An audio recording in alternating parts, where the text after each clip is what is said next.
பொருளாதார பாதை என்று அழைக்கப்படும் திட்டத்தின் மூலம் இந்தியாவின் அண்டை நாடுகளான இலங்கை, பாகிஸ்தான் உள்பட சுமார் 42 நாடுகளுக்கு கடனுக்கு மேல் கடன் வழங்கி அந்த நாடுகளை சீனா அடிமையாக்கியுள்ளது. சீனா தனது எல்லையை மறைமுகமாக விரிவுபடுத்த நோக்கத்தில் பொருளாதார பாதை திட்டத்தை செயல்படுத்தி வருகிறது. இதன் மூலம் பல்வேறு நாடுகளின் உள்கட்டமைப்பை மேம்படுத்த உதவி செய்வதாக கூறி பல ஆயிரம் கோடி கடன் மட்டுமே வழங்கி வருகிறது. இத்திட்டத்தின் கீழ் 165 நாடுகளில் பட்டுப்பாதை திட்டத்தை சீனா செயல்படுத்தியுள்ளது. சீனா செயல்படுத்திய 13,427 மேம்பாட்டு திட்டங்களில் 35% திட்டங்களில் பெரும் ஊழல் நடந்துள்ளதாக புகார் எழுந்துள்ளது. இந்த திட்டங்களின் மொத்த செலவு ரூபாய் 62,38,200 கோடி என்று சொல்லப்படுகிறது. இந்த திட்டங்களில் தொழில்துறை விதிமீறல்கள் நடந்துள்ளன. சுற்றுச்சூழல் சிக்கல்கள் அதிகமாக இருந்திருக்கிறது. பொதுமக்களின் கடும் எதிர்ப்பையும் சீனா சந்திக்க வேண்டியிருந்தது. இந்நிலையில் சீன பட்டுப்பாதை திட்டத்தின் கீழ் கடனுக்கு மேல் கடன் வழங்கி 42 நாடுகளை தன்னிடம் இருந்து மீறி செல்ல முடியாத வகையில் கடன் சுமையில் சிக்க வைத்திருக்கிறது.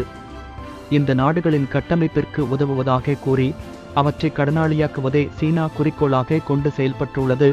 சில நாடுகள் சீனாவுக்கு வழங்க வேண்டிய கடன் அந்நாடுகளின் மொத்த உள்நாட்டு உற்பத்தியை விட 10% அதிகமாக உள்ளது என்றால் பார்த்து கொள்ளுங்கள்.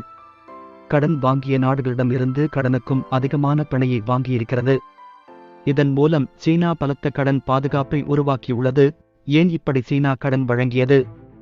இதற்கு என்ன காரணம் என்று பார்த்தால், தனது நாட்டில் போதிய அளவு இல்லாத வளங்களை சரிக்கட்டவும், முதலீட்டு வருமானமாக டாலர், யூரோக்களை பெற்று அந்நிய செலாவணி கையிருப்பை உயர்த்தவும் இதை செய்திருக்கிறது. நோட் ஊழலில் சிக்கி தவிக்கும் உலக பணக்கார நாடுகளுக்கு நாணய மதிப்பிலான கடன் வழங்கும் ஏற்பாட்டை செய்து வருகிறது. ஒவ்வொரு நாட்டிலும் ஏதாவது ஒரு வளம் பெரிய அளவில் இருக்கும். உதாரணத்திற்கு ஈராக்கில் பெட்ரோல், உலகிற்கே கடல் வணிகத்தை கொண்டும் முக்கிய வழித்தடமான இலங்கையின் துறைமுகம், ஆப்பிரிக்க நாடுகளில் உள்ள சுரங்க வளங்கள் இவற்றை காலத்திற்கு பயன்படுத்த வேண்டும் என்று விரும்பி அந்த நாடுகளை சீனா கடனாளி ஆக்கியுள்ளது. சீனாவிடம் யாரெல்லாம் அதிக கடன் வாங்கியுள்ளார்கள்?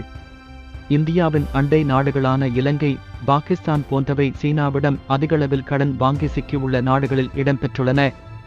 சீனாவிடமிருந்து 2000ஆம் ஆண்டு முதல் 2017ஆம் ஆண்டு வரை மிக அதிகளவில் கடன் பெற்ற நாடுகளின் பட்டியலில் இந்தியா 23வது இடத்தில் உள்ளது.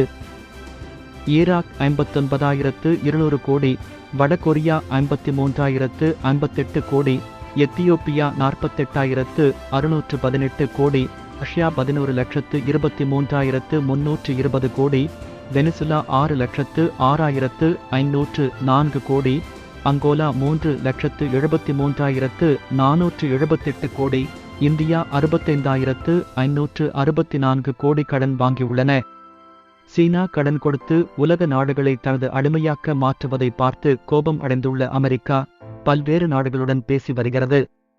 சீனாவிற்கு எதிரான நாடுகளை ஒன்று சேர்த்து கொண்டு குவாட் அமைப்பை உருவாக்கி செயல் திட்டங்களை திட்டி வருகிறது. இதனால் உலக வல்லரசுகளான அமெரிக்கா, சீனா இடையே வர்த்தக ரீதியாக பெரும் போட்டி காணப்படுகிறது. எதுவாக ஆயினும் இது போன்ற சூழ்ச்சிகளில் இருந்து நம் இந்தியா தப்பித்தால் மட்டுமே அது நமக்கும் நமது நாட்டிற்கும் மிகவும் பாதுகாப்பானதாக இருக்கும். உங்கள் நண்பர்களும் இது போன்ற நிகழ்வுகளை அறிந்து கொள்ள இந்த காணொளியை பகிரவும். உலகை அறிவோம் காணொளியை கண்டமைக்கு நன்றி. இது போன்ற தகவல்களை தெரிந்து கொள்ள உலகை அறிவோம் பக்கத்தை பின்தொடரவும்.